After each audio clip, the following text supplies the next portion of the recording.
learned that? Oh, well, it was in the book. Salaf4, it's a footnote. As long as there's a tanbih, long as you've been made aware, tell us. Brothers who thought they were beyond these matters and never gave, or sisters who thought they were beyond these matters and never gave importance to it, finding out now. Those who Allah has shown His mercy, finding out now that that was not it. It's the proper understanding. From it you get the proper understanding of what Islam is. Without that base, without those foundations, without those pillars, without those fundamentals, without those principles, you have no understanding at what you're looking at. You have no understanding of what you're trying to practice. No understanding of what you're trying to implement. You don't know what you're doing. You can't connect the dots. You don't have the understanding. So back to the basics. Don't tire from the basics. Don't get bored with the basics. Stay with Rasulullah as long as you have to. Say Aqidah Wasatiyah 2 and 3 and 4 times. Study the explanation of Kitab Tawheed by Muhammad Wahab, Rahimahullah, who passed away. Muhammad Wahab the Mujaddid, Shaykh al-Islam. Study it. And the various explanations. Study Kashf Shubuhat, brother. Study Qawaid al-Arba. Study it. Learn. And then practice. Then give da'wah to it. Then have patience upon the harm or the difficulties that will come your way. This is what the Sheikh wanted us to understand. That these liqa'at, these meetings, these gatherings that we have are not just gatherings with no great benefit of them, but that we come away with some understanding regarding matters. Come away with something that we can bite our teeth upon. Something that we can benefit upon. Something that we can begin to practice. Be steadfast upon the way of the Salaf and be aware of the misguidance of the Khalif. And in that the Khalif are misguided and we are steadfast upon this way. What was the way of the Salaf? Were they not teaching their children Tawheed and teaching their wives Tawheed, their daughters Tawheed, their sons Tawheed? Were they not teaching them that which is those matters that will bring one closer to Allah Ta'ala, from the ibadat, the worships and the ta'at and the obediences? Were they not teaching them to stay away from that which is haram? Stay away from that which Allah Ta'ala has forbidden? Were they not teaching them a belief in the Jannah? And what Allah Ta'ala has prepared for the inhabitants of Jannah, of na'im, of bliss, and of enjoyment?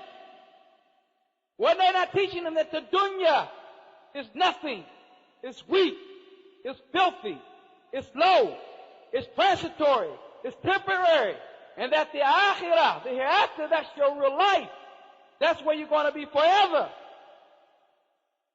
Did they not teach them to fear the fire, to be aware of the fire, to guard against the hellfire, the wrath of Allah, the punishment of Allah, the hate of Allah Ta'ala?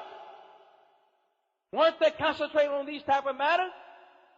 If they were doing this, teaching their children not to be materialistic, and teaching their children that the dunya is a fitna, as the Prophet sallallahu alayhi wa sallam said, for every ummah there's a fitna, and the fitna, my ummah, is money.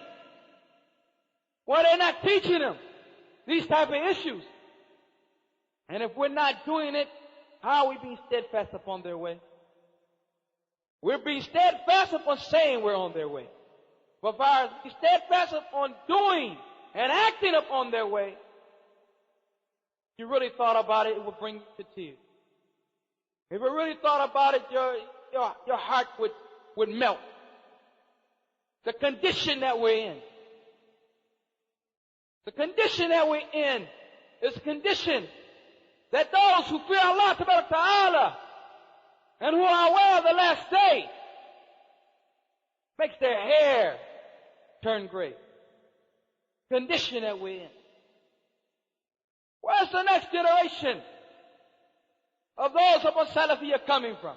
Where? From Marikh, from Mars. Where? We have to take it up to the next level. We have to begin to be inspired and and be revitalized and be invigorated regarding the deen of Allah Ta'ala. Regarding Allah Ta'ala. There are things that are lawful that can be done for as pastimes and the like.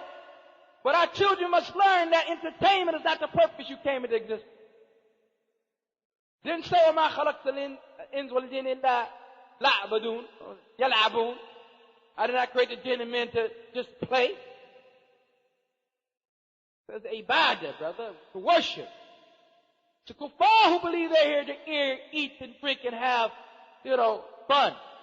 Eat, drink, and be merry, for tomorrow we die. You're already dead. Think that's your purpose in life. To entertain myself. To enjoy as much as I can enjoy. Akhi, this is not Jannah. You got the address wrong. This is not Jannah.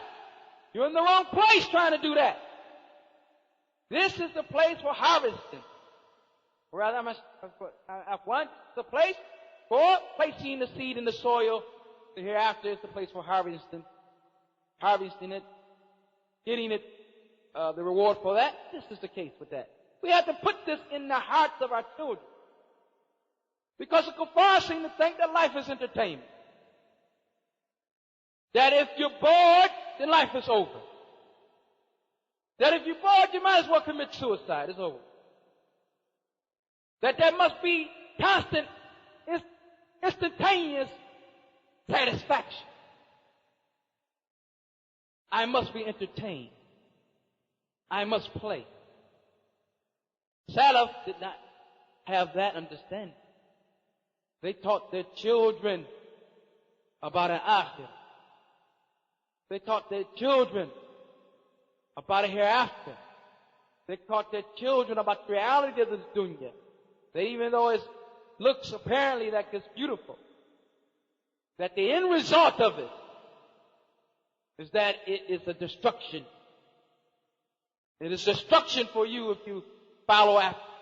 Destruction for you if you race after.